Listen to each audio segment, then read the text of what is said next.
According to the Australian government, non-profits are an ideal way of financing terrorists and of massive money laundering.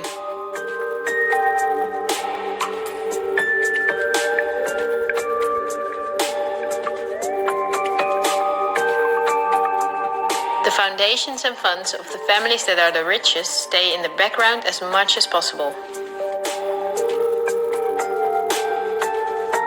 For issues that get much attention, the foundation of philanthropists are used that are lower in rank but very rich. I want to keep it short, so I will show you the three most important ones that connect all industries in the world. They are the Bill and Melinda Gates Foundation, the Open Society Foundation of the controversial multi-billionaire Soros, and the Clinton Foundation. And the new name for the... I will give you a very short introduction to show you their power. According to the website of the World Economic Forum, the Gates Foundation is the biggest sponsor of the WHO. That was after Donald Trump quit USA financial support to the WHO in 2020. So the Gates Foundation is one of the most influential entities in everything that concerns our health. The Gates Foundation works closely with the biggest pharma companies, among which are Pfizer, AstraZeneca, Johnson & Johnson, BioNTech and Bayer. And we have just seen who their biggest shareholders are. Bill Gates was not a poor computer nerd who miraculously became very rich. He's from a philanthropist family that works for the absolute elite. His Microsoft is owned by Vanguard, BlackRock and Berkshire Hathaway. But the Gates Foundation, after BlackRock and Vanguard, is the biggest shareholder in Berkshire Hathaway. He was even a member of the board there. We would need hours if we wanted to uncover everything in which Gates, the Open Society Foundation of Soros, and the Clinton Foundation are involved. They form a bridge to the current situation, so I had to introduce them. We need to start the next topic with a question. Someone like me, who never makes videos, can with an old laptop objectively show that only two companies hold a monopoly in all industries in the world. My question is, why is this never talked about in the media? We can choose daily between all sorts of documentaries and TV programs, but none of them cover this subject. Is it not interesting enough? Or are there other interests at play? Wikipedia again gives us the answer. They say that about 90% of the international media is owned by 9 media conglomerates. Whether we take the monopolists Netflix and Amazon Prime, or enormous concerns that own many daughter companies like Time Warner, the Walt Disney Company, Comcast, Fox Corporations,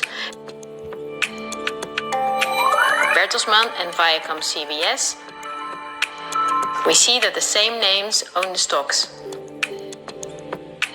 These corporations not only make all the programs, movies and documentaries, but also own the channels on which those are broadcast. So not only the industries, but also the information is owned by the elite. I will show you briefly how this works in the Netherlands. To start with, all the Dutch mainstream media are owned by 3 companies. The first one is the Persgroep, the parent company of the following brands. Apart from the many newspapers and magazines, they also own Sanoma, the parent company of some of the big commercial Dutch channels.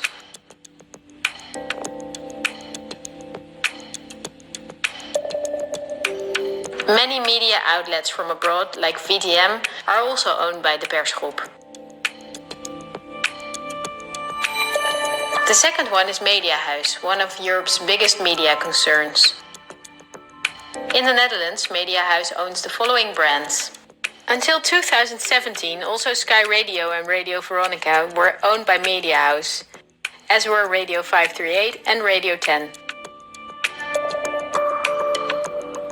And then there's Bertelsmann, which is one of the 9 biggest media firms.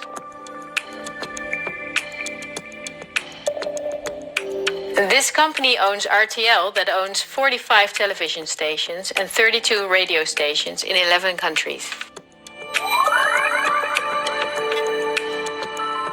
But Bertelsmann is also co-owner of the world's biggest book publisher, Penguin Random House.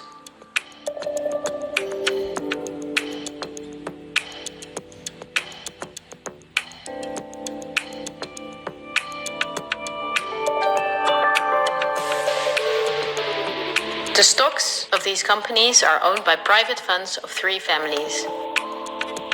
Those are the Belgian Van Tillo family, the Belgian Lyssen family, and the German Bertelsmann Moon family.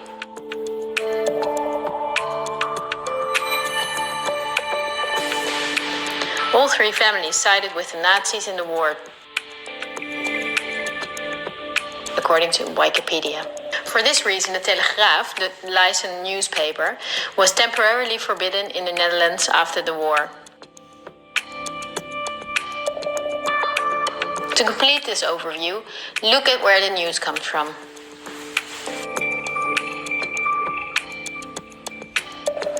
The daily news of all these media outlets, the diverse news media, do not produce news. They use information and footage from the press agencies ANP and Reuters. These agencies are not independent. ANP is owned by Talpa, John de Mol. Thomson Reuters is owned by the powerful Canadian Thomson family.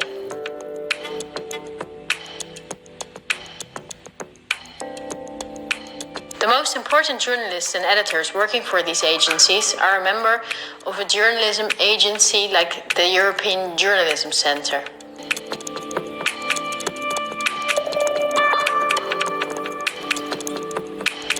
These are one of the biggest European sponsors of media-related projects. They educate journalists, publish study books, provide training spaces and press agencies, and work closely together with the big corporations, Google and Facebook.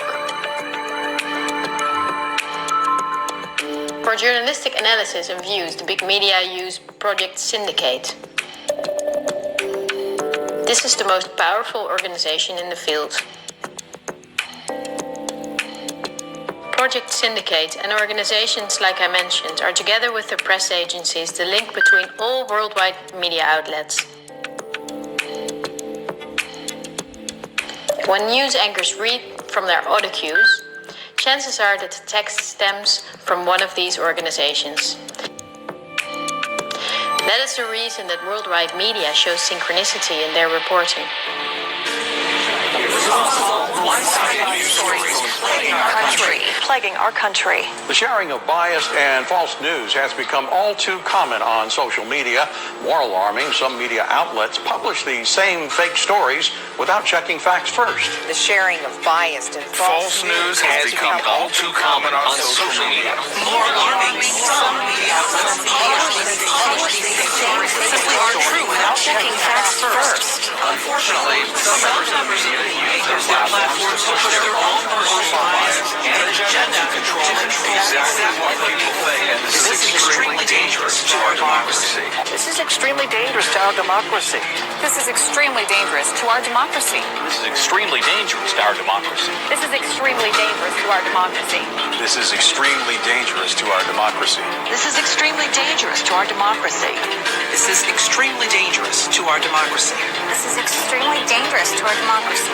This is extremely dangerous to our democracy. This is extremely dangerous to our democracy. This is extremely dangerous to our democracy. This is extremely dangerous to our democracy. This is extremely dangerous to our democracy. And look at the European Journalism Centre itself. Again, the Gates Foundation and the Open Society Foundation. They are also heavily sponsored by Facebook, Google, the Ministry of Education and Science, and the Ministry of Foreign Affairs. Who sponsors the organization and press agencies that produce our news? With Project Syndicate, we see the BMGF, the Open Society Foundation, and the European Journalism Centre. The organizations that bring the news get paid by non-profit organizations of the same elite that also owns the entire media. But also a part of taxpayers' money is used to pay them. In Belgium, there are protests regularly since Mediahuis and the Persgroep receive millions of euros from the government, while many are abroad. As a closing note, we take our Dutch Public Broadcasting Service, NPO. Criticism that it is a mouthpiece of the government, that in itself could be a mouthpiece of the big corporation, is not unfounded. The chairman of the supervisory board of the NPO is Tjibbe Joustra. He wrote the electoral platform for the VVD, a right-wing liberal party. Former VVD leader Ed Nijpels was chairman of Avrotros. VVD legislator Erik van den Burg is chairman of the NTR. Former chairman of the VVD Bas Eenhoorn is now chairman of WNL.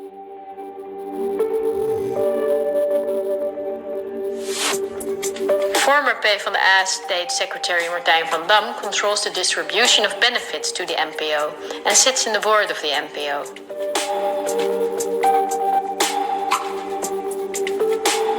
Former chairman of the PvdA is now in the supervisory board of the VARA.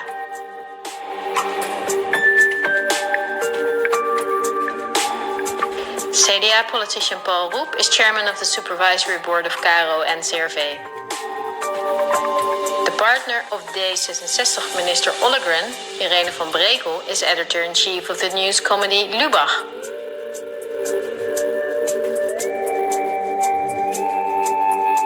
Former news anchor Pia Dijkstra is now a member of parliament for D66.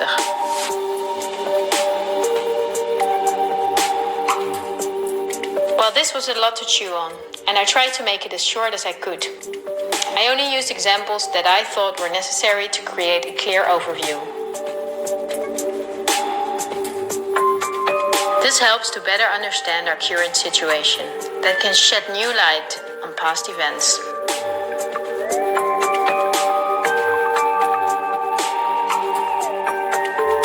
There will be enough time to dive into the past, but now let's talk about today. But my goal is to inform you about the danger we are in now. The elite governs every aspect of our lives, also the information we get, and they depend on a coordination, cooperation to connect all industries in the world to serve their interests. This is done through the World Economic Forum, among others, a very important organization.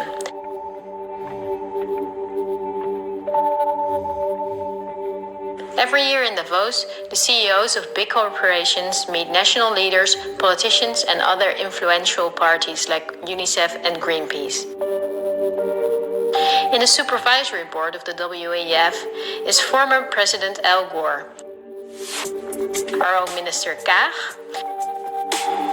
Fijke Sijbsma, chairman of the Royal Dutch State Mines, and the commissioner of DNB, the Dutch bank. Christine Lagarde, chairwoman of the European Central Bank. Also politician Vert Grapperhaus' son works for the WEF. Wikipedia says that the annual fee for members is €X.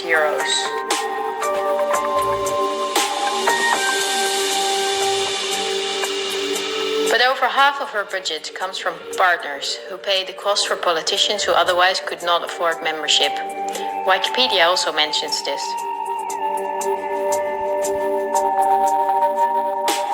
According to critics, the WEF is for rich businesses to do business with other businesses or with politicians. For most members, the WEF would support personal gain instead of being a means to solve the world's problems.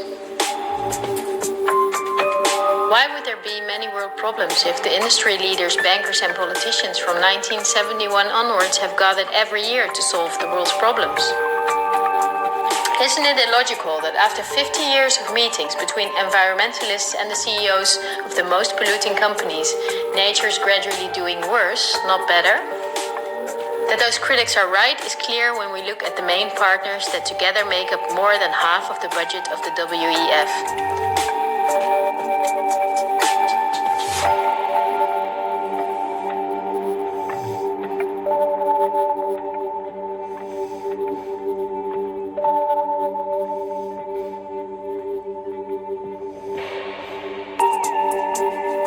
Because these are BlackRock, the Open Society Foundation, the Bill and Melinda Gates Foundation, and many big companies from which Vanguard and BlackRock own the stocks.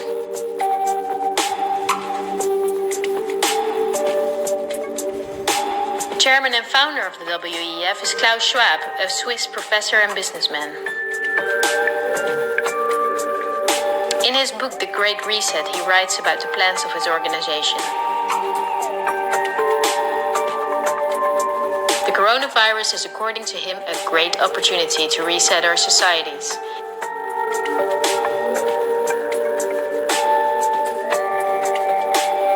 He calls it Building Back Better.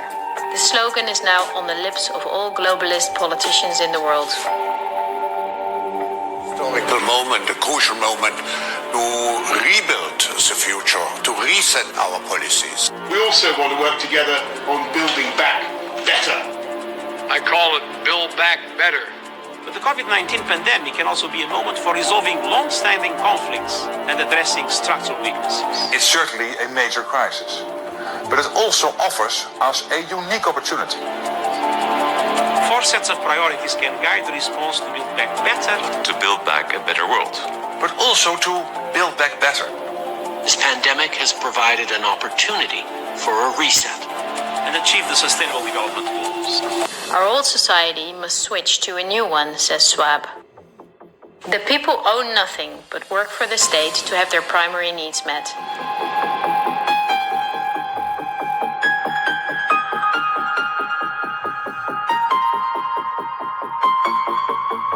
The WEF says it's necessary.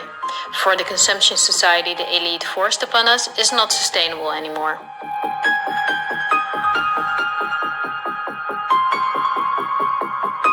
Schwab says in his book that we will never return to the old normal.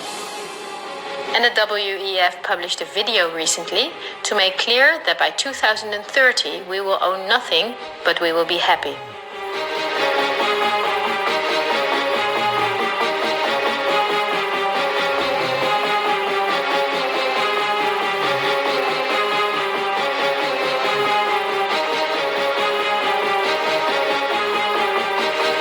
Heard of the New World Order.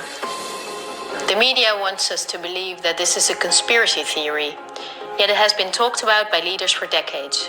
George Bush Sr., Bill Clinton and Nelson Mandela, but also world-famous philanthropists like Cecil Rhodes, David Rockefeller, Henry Kissinger, and even George Soros.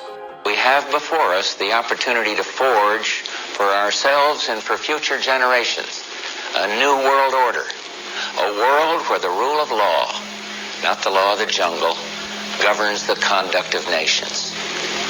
When we are successful, and we will be, we have a real chance at this new world order, an order in which a credible United Nations can use its peacekeeping role to fulfill the promise and vision of the UN's founders. After 1989, President Bush said, and it's a phrase that I often use myself, that we needed a new world order. The affirmative task we have now is to actually create a new world order.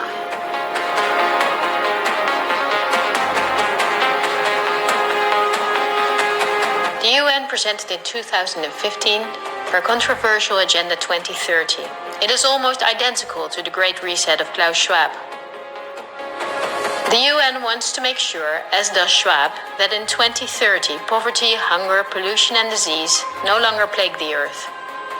Sounds nice, but wait till you read the small print. The plan is that Agenda 2030 will be paid by us, the citizens. Just like they ask of us now to give away our rights for public health, they will ask us to give away our wealth to battle poverty. These are no conspiracy theories. It is on their official website. It comes down to this. The UN wants taxes from Western countries to be split by the mega corporations of the elite to create a brand new society. It's a new infrastructure because fossil fuels are gone in 2030. For this project, the UN says we need a world government, namely the UN itself.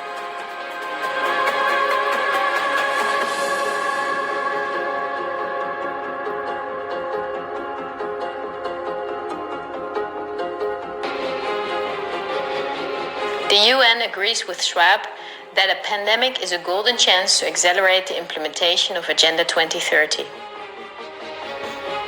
It is worrisome that the WEF and the UN openly admit that pandemics and other catastrophes can be used to reshape society. We must not think lightly about this and do thorough research.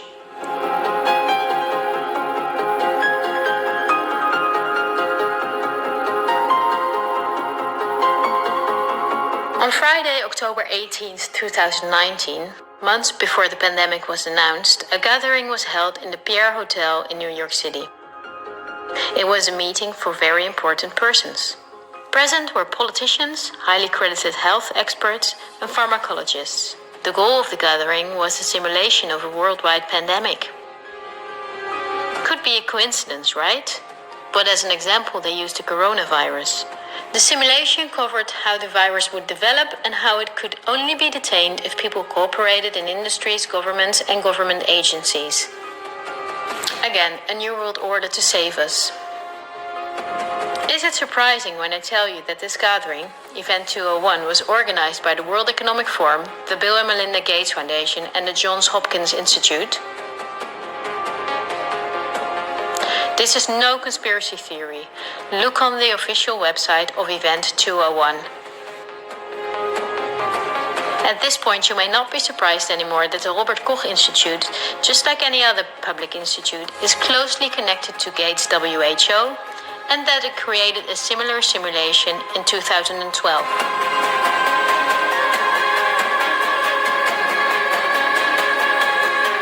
Just like in Event 201, they took a coronavirus as an example. In this simulation, the starting point was a food market in Southeast Asia.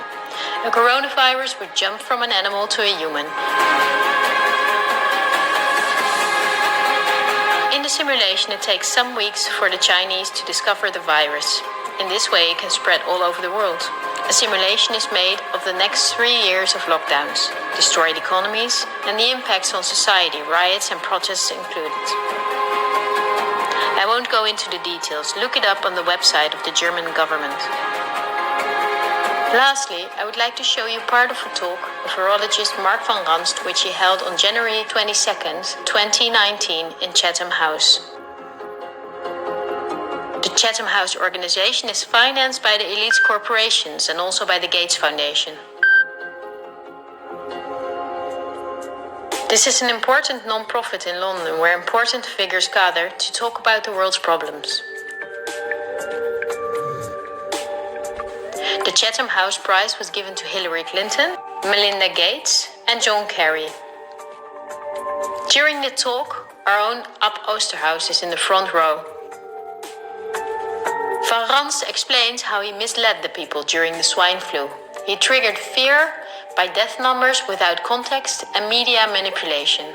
He laughs as he tells how he made sure that the vaccines of the pharmaceutical companies he was working for then were accepted by many fearful people. To tell you about my experiences being the crisis manager, the flu commissioner for Belgium and highlighting the communication aspects there. And then you have one opportunity to do it right. I mean, day one is so important. In day one, you start your communication with the press, with the people, and you have to do it right. I mean, you have to go for one voice, one message. In Belgium, they chose to appoint a non-politician to do that. I mean, I have no party affiliations, and that makes things a little bit, at that time at least, a little bit easier because you're not attacked politically, majority, minority. That doesn't come into play, and that was a huge advantage. The second advantage is that you can play in Brussels the complete naive guy and get a lot more done than you would otherwise be able to do.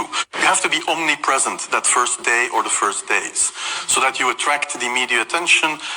You make an agreement with them that you will tell them all, and if they call, you will pick up the phone. When you do that, then you can profit from these early days to get complete carpet coverage of the field, and they're not going to search for alternative voices there.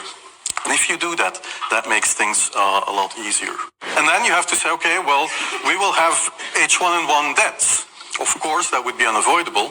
I used there Sir Donaldson's quote where he said that in the UK, by the peak of the epidemic, 40 people would die per day at the end of the summer.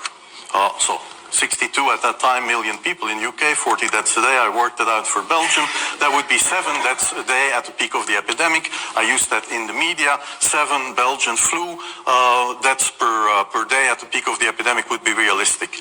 That is true in every year, even interpandemically. That is very, very conservative. However, talking about fatalities is important because when you say that, people say, wow, what do you mean? People die because of influenza? And that was a necessary step to take. And then, of course, a couple of days later, you had the first H1N1 death in the country, and the scene was set and it was already talked about. And then you had to pick who is going to be vaccinated first. And then, well, women and children first, whatever. I mean, risk groups, they were important. And then I misused the fact that the top football soccer clubs in Belgium inappropriately and against all agreements vaccinated they made their soccer players priority people. So I said I can use that because if the population really believes that this vaccine is so desirable that even the soccer players would be dishonest to get their vaccine, I said, okay, I can play with that. So I made a big fuss about this. This is Van Ranst is raving mad, but it worked. We could talk for hours about the virus of which the survival rate is 99.98% and about the incomprehensible rules that destroy our society. Millions of entrepreneurs are broke. Countless people died in loneliness, in care homes, separated from their families. This is no life. But we know enough facts now that place the corona rules in a much clearer perspective. The perspective of the elite. Big BlackRock and Big Vanguard do not benefit from borders, import taxes and real diversity. Only by means of fear and media manipulation can they contain us. The elite's not going to cure us from the diseases we got from their toxic foods or from the environmental pollution. If we did not get sick, the pharmaceutical industry would collapse. Nothing sells better than fear is the slogan of virologists like Van Ranst. You're going to be surprised, like I was, that we have often been warned. I think we're being run by maniacs. If anybody can put on paper what our government and the American government, etc., and the Russian, Chinese, what they are actually trying to do, I think they're all insane. But I'm liable to be put away as insane for expressing that. That's what's insane. With this video, I reach out and hope to bridge the ever-growing gap between us.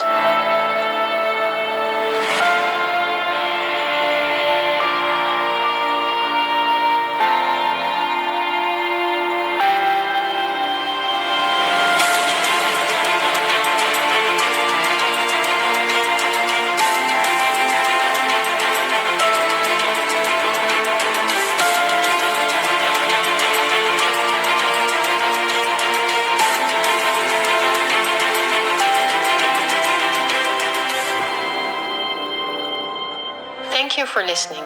I hope in a free future we will remember this time as a unique moment in human history. It will be a tough journey, but we will travel together. We will help each other when we fall, and we will not be fearful. We are the 99%.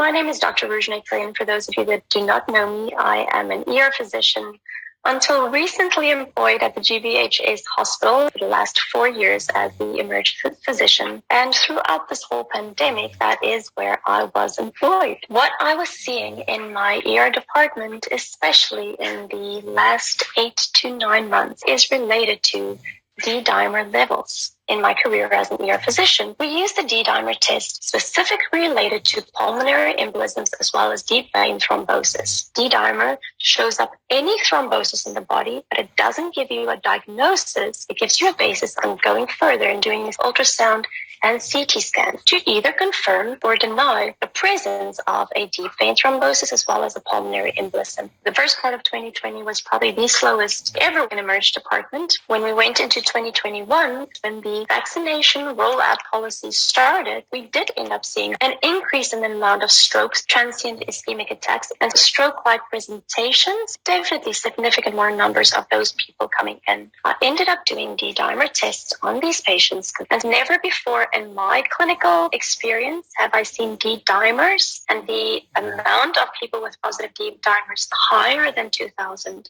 higher than 3,000, higher than 5,000. My clinical experience told me that I need to go look for a large clot either in their legs or in their lungs. And I ended up doing CT scans on these people. Most of them, and I would say almost all of them, had negative CT scans, which started making me think that if there was not a significant clot in their lungs, but my D-dimer level is so much higher than what I was usually seeing. It means that it might not be concentrated in one clot, but that it is multiple small microthrombi that is extended throughout the body, and that's so easy to miss because the CT scan is not going to pick up on that. These people that were coming in with D-dimer levels were all people. They were in my department from anything from about a week to about 4 months after receiving their second injections. There are certain factors that can influence a D-dimer test that can give you a sense of a higher level than would be expected in the body. That said, the patients that I was doing D-dimer levels on did not have a level of a maybe positive 500, 400 readings. It was more than 3,000, more than 5,000. So those are significantly positive without any proof of having a pulmonary embolism. If I was seeing high levels of D-dimers without a definite diagnosis, I needed to ask more questions. One study said, never ignore extremely elevated D-dimer levels. They are specific for serious illness, including venous thrombosis, sepsis, and/or cancer. Even if sharply elevated D-dimers are seemingly solitary finding, clinical suspicion of severe underlying disease should be maintained. There were two conditions that stood out, and the first one was disseminated intravascular coagulation, shortly known as DIC. The second one is antiphospholipid syndrome. Both of these conditions are related to an abnormality in either the initiation or the feedback of the coagulation pathway, as well as the thrombosis or thrombolysis cycle, where clots are being broken down. DIC is a serious, sometimes life-threatening condition in which the proteins in the blood involved in blood clotting becomes overactive. It's a cascade that is difficult to stop once it's reached a certain level. There are certain conditions that trigger DIC: significant sepsis, underlying viruses, parasitic infections, trauma, major surgery, pregnancy and childbirth, the less common causes, toxic drug reaction, blood transfusion reactions, organ transplants. So there was a connection with intravascular products and a possible DIC. Most cases of DIC is diagnosed rapidly and suddenly, which is the acute presentation. But there are cases in which it develops gradually, occurring over a longer period of time. This is known as a chronic form of DIC, and I would go as far as to say a subacute form of DIC that is very easy to miss. Simultaneous clotting and bleeding can occur with chronic DIC. The bleeding part comes in blood in the urine, headaches, other symptoms associated with brain bleeds, bruising, and formation of red small dots on the limbs, kind of a petechiae picture, bleeding at sites of wounds, and mucosal bleeding, which means bleeding out of the gums and out of the nose. I definitely saw an increase in nosebleeds and bleeding from previous wound sites, ulcers, as well as rashes that could not be explained. The blood clotting symptoms and signs was symptoms like chest pains, heart attacks, strokes, TIAs, headaches related to either bleeding or not, as well as symptoms related to kidney failure because of the clotting of those smaller blood vessels that goes to the kidneys. Antiphospholipid syndrome is a very similar type of condition, but the basis of the antiphospholipid syndrome is an autoimmune disorder, meaning that the body's immune system makes proteins known as antibodies that mistakenly attacks its own cells or tissues. That gives a skin the cascading effect of a clotting disorder, but it is linked to an autoimmune trigger. Basically, it presented exactly in the same way. High blood pressure, which I was seeing way more of, first diagnosis of high blood pressure, strokes, heart attacks, TIAs, heart valve problems, repeated headaches or migraines, vision loss, balance and mobility problems, difficulty concentrating or thinking clearly. The astute listener would start forming a picture of what we've been told what is COVID-19. And there are research papers connecting COVID-19 with an underlying vascular disease. One of these was a study called COVID-19, Unraveling the Clinical Progression of Nature's Virtually Perfect Biological Weapon. SARS-CoV-2, presenting as a COVID-19 syndrome, was not a respiratory base, but it was an underlying vascular basis, which had certain phases of incubation, pulmonary phase, pro-inflammatory phase, which once again comes into a cytotoxic inflammation process, then goes over into a prothrombic phase. COVID-19 and thrombotic or thromboembolic disease, implications for preventions, antithrombotic therapy, and follow-up. This picture gives us first certain risk factors, homeostatic abnormalities that is linked to COVID-19, as well as clinical outcomes. In this picture, one of the tests that is mentioned there is an increased D-dimer level. It also mentions venous thromboembolism, myocardial infarction, and disseminated intravascular coagulation that is connected to postulated mechanisms of coagulopathy,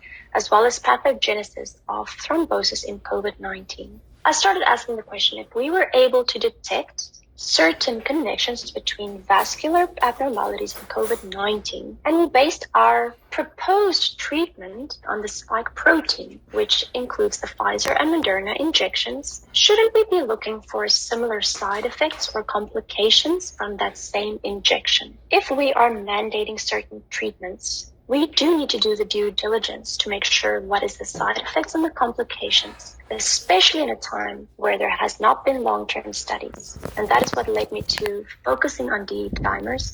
I know of Dr. Charles Hoff, and there's a couple of other physicians that have made that same connection to D-dimers. And I do think that it's worth looking at. When I started asking some specialists regarding the D-dimers, some of the internists, some of the cardiologists, and just asked them, are they seeing the same thing in their wards? Is anybody looking into it? There was no real interest to go digging deeper on this. We should be willing to ask questions if we are not sure. If we're in new areas, a new field, a new treatment, being humble enough and being honest enough to ask the questions. And I think that is what brought me to this point, especially in the last 6 months. I got to the point where I decided for myself I was going to take a public stance. If I remain silent now, I'm either complicit in this or just not brave enough to stand up against it. And that's why I decided to leave my job with the intent of saying I have to distance myself from this institution at this stage and start fighting this fight on a bigger scene or a different scene. I see it as worth it in the long term and what we've got to gain from not giving up